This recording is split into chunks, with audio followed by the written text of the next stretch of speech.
Louange à Dieu, le clément, le compatissant.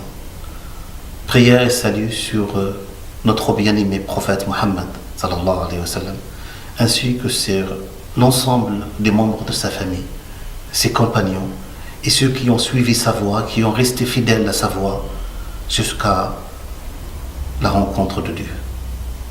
Chers frères, chères sœurs, salam alaikum wa rahmatullah. Dieu nous dit dans le Coran, nous interpelle dans Sourate 2, Sourate la Vache, il nous dit: et si mes adorateurs t'interrogent à mon sujet, je suis tout proche, je réponds à l'appel de celui qui m'invoque. Je réponds favorablement à l'appel de celui qui m'invoque. Qu'il réponde alors favorablement à mon appel et qu'ils suivent mon chemin. Ils seront sûrement comblés. Dans ce verset coranique, Dieu est tout proche. Dieu nous interpelle son adorateur. Où es-tu? Où est ton centre de gravité? À ce questionnement intime, le fidèle se positionne par rapport à Dieu et par rapport au monde. Dans son cheminement, dans sa relation avec Dieu, est-il en mouvement ou bien à l'arrêt? Sa foi, l'appel de Dieu, répondre à l'appel de Dieu, c'est se donner vie. C'est goûter la douceur de la foi. Vous savez, la foi dans la vie. La foi a la capacité de nous ressusciter la vie. C'est pour cela que dans le verset coranique de Sourate Al-Anfal, Dieu dit: Ya ayyuhalladhina amanu stajibu lillahi wa lirrasuli idha da'akum lima yuhyikum. Ô vous qui portez la foi, répondez favorablement à l'appel de Dieu et de son messager lorsqu'il vous appelle à ce qui vous donne vie. La foi a la capacité justement de ressusciter la vie, de susciter, de donner un sens à notre vie, de nourrir l'espoir et l'enthousiasme dans notre vie.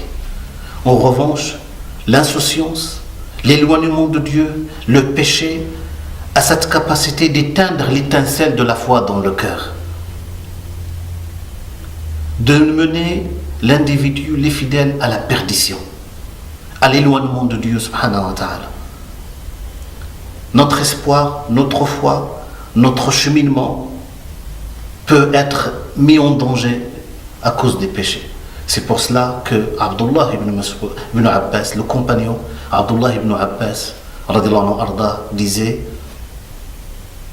la bonne action donne un éclat au visage, apporte de l'éclat au visage, de la lumière au cœur, de la vitalité au corps, de la bénédiction dans les biens et un amour dans le cœur des gens. En revanche, le péché, la mauvaise action, apporte un assombrissement au visage, des ténèbres au cœur, de la faiblesse au corps,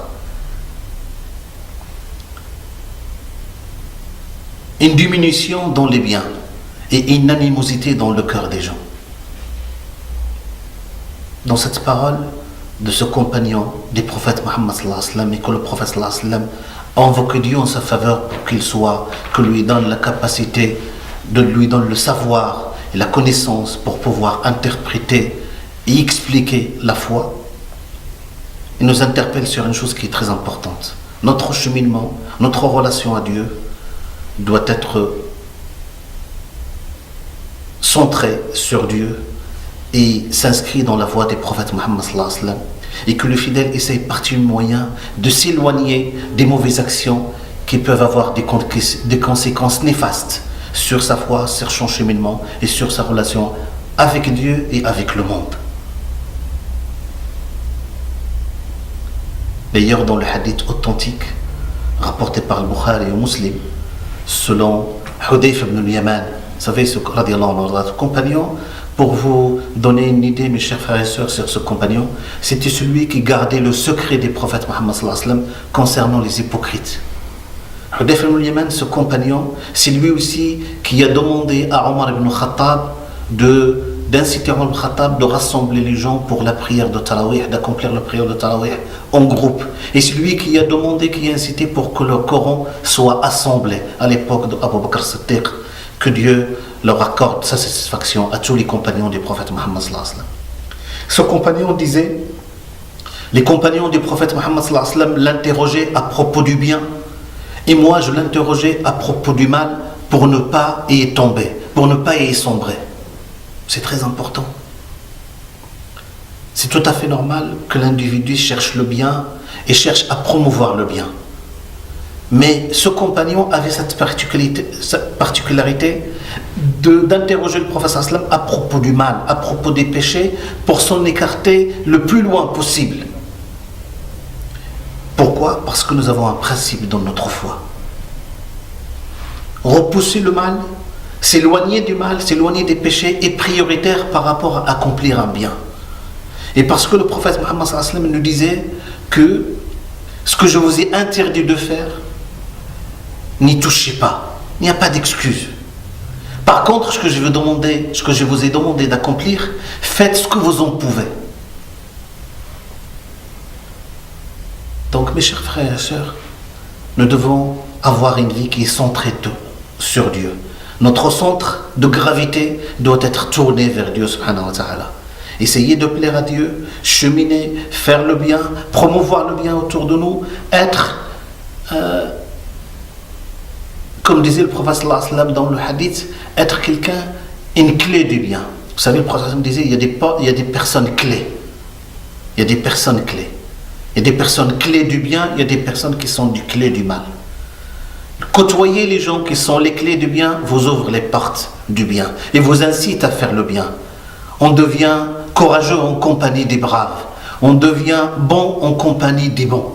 On devient pieux en compagnie des pieux.